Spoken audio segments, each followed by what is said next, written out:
Okay, so last time, diniscuss natin is about geometric series. Tama? Last time, ito yung diniscuss natin. Ano ba yung formula ng geometric series ulit? Formula ng geometric series. Anybody?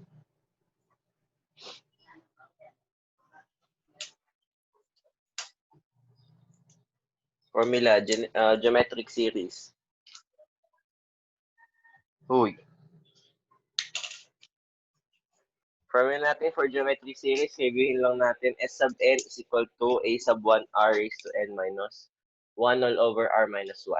So yung, ano yung tinatanong nyo last time? Yung may pa, okay? Yung dalawang sequence, we have harmonic and Fibonacci.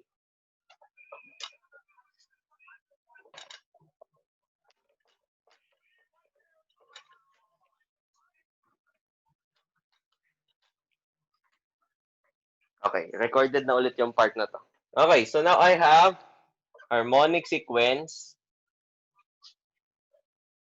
and Fibonacci.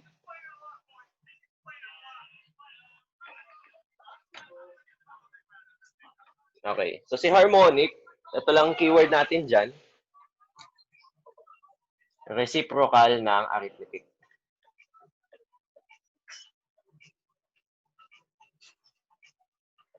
Ibig sabihin, if I have sa arithmetic, this is arithmetic ha, arithmetic muna to. If I have a sub 1, a sub 2, a sub 3, and so on and so forth, yung harmonic na counterpart niya is reciprocal lang. So I have 1 over a sub 1, 1 over a sub 2, 1 over a sub 3, hanggang umabot tayo ng 1 over a sub n. Ganun lang. That is harmonic. Kabaliktaran lang siya ng ating arithmetic sequence. Ayan. So a harmonic sequence is a sequence that the reciprocal of the terms form an arithmetic sequence. Okay, so hindi natin mahahanap dyan yung common difference niya using this, yung ganitong form niya. Mahahanap natin yung common difference, ibabaliktad natin siya, i-reciprocal, i-convert niyo siya sa arithmetic para mahanap niyo yung common difference. Kasi si harmonic, wala siyang common difference. Kasi pag ginawa mo to, a sub 1 over a sub 2 minus 1 over a sub 1, iba yung makukuha mong sagot. Okay? So example ni harmonic. May example ni harmonic. So ang geometric natin is 2, 4, 6, 8. Ang reciprocal niya or corresponding counterpart sa harmonic sequence. Ano yung corresponding niya? We have 1 half, 1 fourth, 1 over 6, and 1 over 8. Ganun lang. Reciprocal lang si harmonic.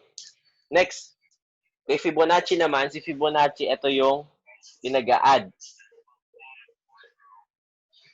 Okay? Pinag-a-add. So, for example, I have 1, simulan natin 0, 1.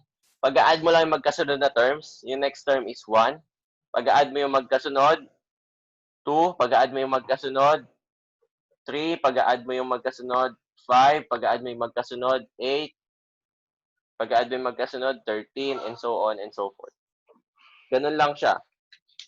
Si Fibonacci, lalabas niyang formula is a sub 1 plus a sub 2. Or a sub n plus a sub n plus 1. Basta pag-add mo lang magkasunod na term, ayun yung kasunod niyang term. So, wala din siyang general formula. So, for example, nagsimula yung Fibonacci sequence ko si 5, tapos meron siyang 7. Yung kasunod niyang term is 12. Diba? 12 na yung kasunod niya. Next niya is 19. Next niya is 31. So on and so forth. Ganun lang si Fibonacci. So, parehas yan. Wala silang general formulas. Okay? Kuhabayan lang. Ito lang yung topic natin. Tapos problem solving na tayo involving sequence and series. So, yung problem solving, mula yan sa arithmetic sequence, arithmetic series, geometric sequence, geometric series, harmonic sequence, and Fibonacci sequence. Okay, so ilan yun? 6? Ayun. So, lahat ng problem solving, ayun siya. Example tayo ng problem. Question tayo kay harmonic at kay Fibonacci. Madali lang naman, i-indicate naman siya kung harmonic siya or Fibonacci siya. Question. Kuha? Kamusta yung pagkain ni Shin? Okay. So, ito yung ating problem. Nagbabasa ba? The number of bacteria in a culture triples every 3 hours. If there were 2 bacteria present at noon one day, how many were there at noon of the next day, assuming all bacteria survived? So, paano natin siya isa-solve?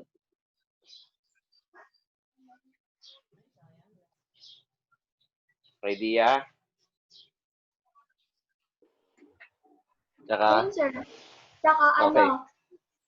one day. Hindi nyo hinighlight yung mga halaga. So, ito yung isa, triples. Ito yung common ratio niya. O, nalagpasan nyo. Triples, ibig sabihin, nagta-times 3 siya. Every 3 hours. So, yun yung interval niya. Tapos, if there were 2 bacteria, ito yung A sub 1, present at noon, one day. Ayan siya. So, ibig sabihin, tumagal siya ng 1 day. Diba? 1 day yung tinagal niya. Sulat natin yung given.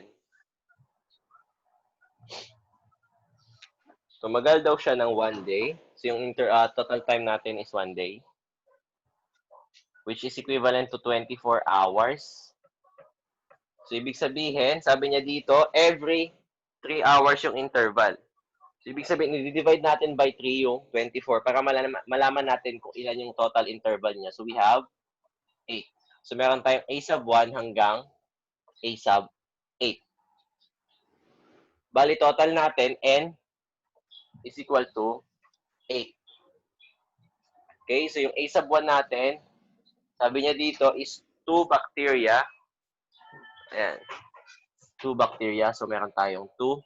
Yung common ratio natin is 3. Bakit common ratio? Kasi sabi niya dito, triples. Nagta-times 3 every 3 hours. So, ayan na siya. So, sabi niya, ang hinahanap natin dito is how many were there at noon, assuming all bacteria survive. So, ibig sabihin, we have S sub N ang hinahanap.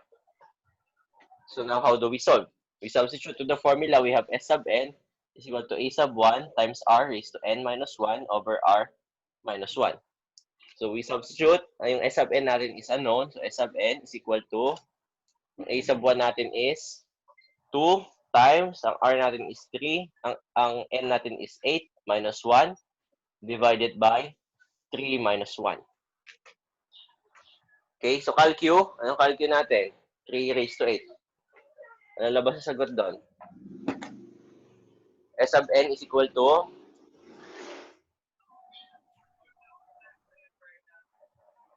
6,561. okay. So now I have S sub N is equal to 2 times 6,561 minus 1 over 2. So now I have S sub N is equal to magiging 2 times 6,560 divided by 2. Itong 2 magka-cancel. So now I have S sub N is equal to 6,560 bacteria. Remember, pag problem solving, do not forget the label. Pinakamahalaga sa lahat yung label. Huwag kayong papayag na walang label. Oh my God. In the 15-day tour of the SLC bikers, the cyclists must ride 120 kilometers, and each successive day, they must ride 90% of the distance of the previous day. How far do they ride in the nearest kilometer? So, ibig sabihin, yung A sub 1 natin is 120.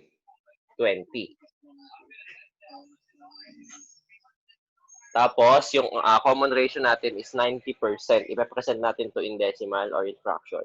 Either of the two will do. So, Ang N natin is 15. Kasi 120 kilometers yung first day nila. Nagsasuccessive yun every day, nababawasan ng 90%. Okay, so anong gagamitin natin ulit? Arithmetic or geometric?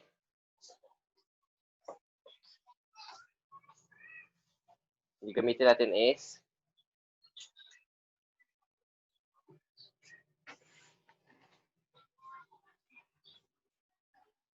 yung gagamitin. Uy, arithmetic or geometric? Magsalita.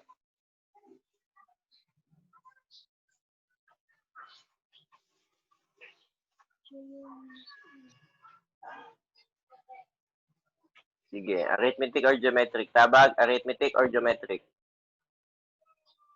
Geometric, sir. Bakit? Ewan ko, sir. Sino may sabi ng geometric?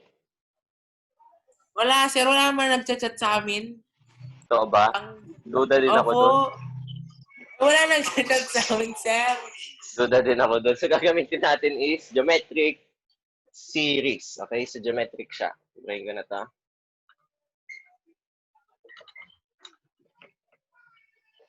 So, first, in problem solving, we need to first identify the given. Ang ating mga given, we have a sub 1 is 120. Ang ating common ratio is 90% or 9/10. Kasi wag na tayong gumamit ng decimal. Then, ang n natin is 15. So, is that sufficient para ma-solve natin? Formula natin is S of n is equal to a sub 1 times r is to n minus 1 over r minus 1. Solve. Substitute tayo. We have S of n is equal to 120 times 9/10 raised to 15 minus 1 over 9/10 minus 1. So now I have S of n is equal to, sagot.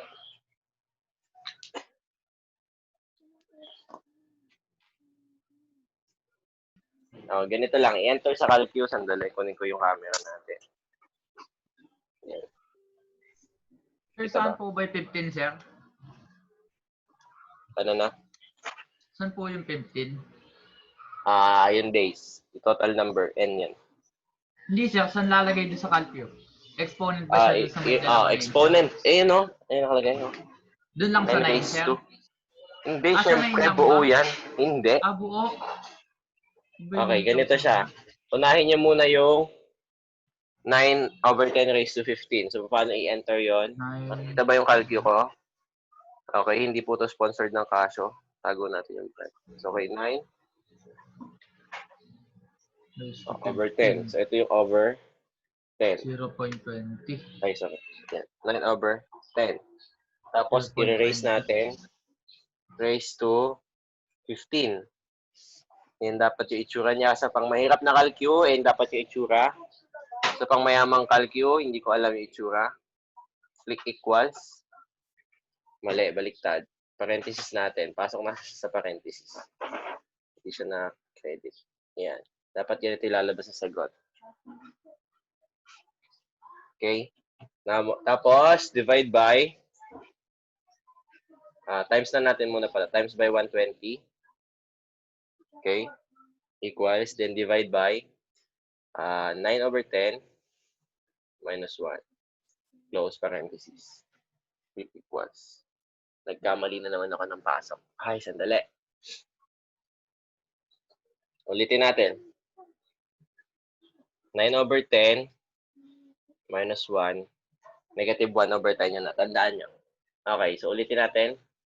9/10 raised to 15 minus 1. Hindi ko pala na minus 1. Times 120 divided by negative 1/10. And close parenthesis, it equals. Yan yung sagot. 952.93. Yan siya. Okay, kuha.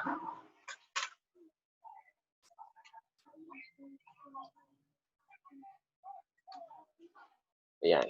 Kuha, nakuha yung sagot. Isa pa daw. Ayoko nga.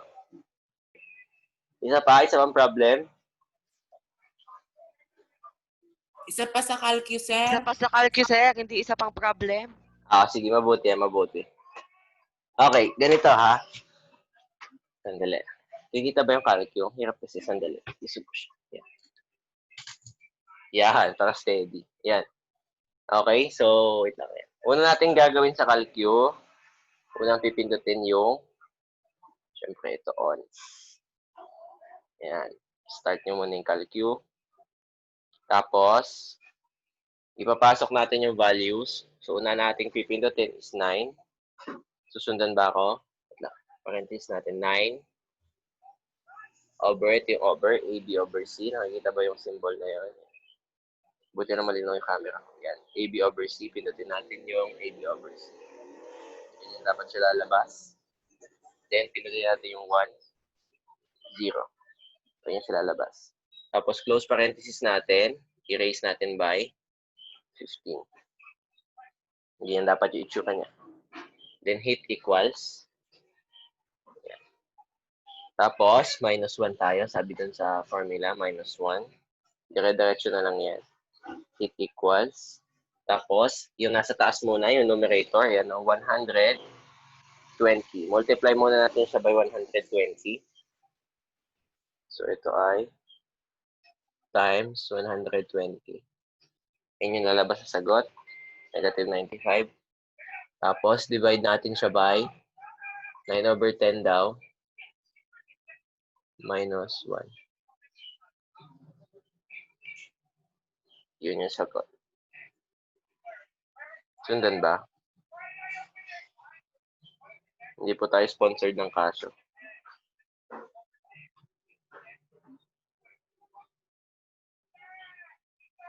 Kuha ko yung sagot.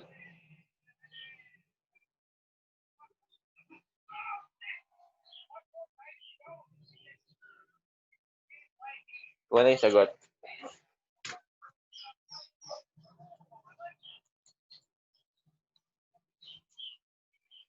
Yan. Gets?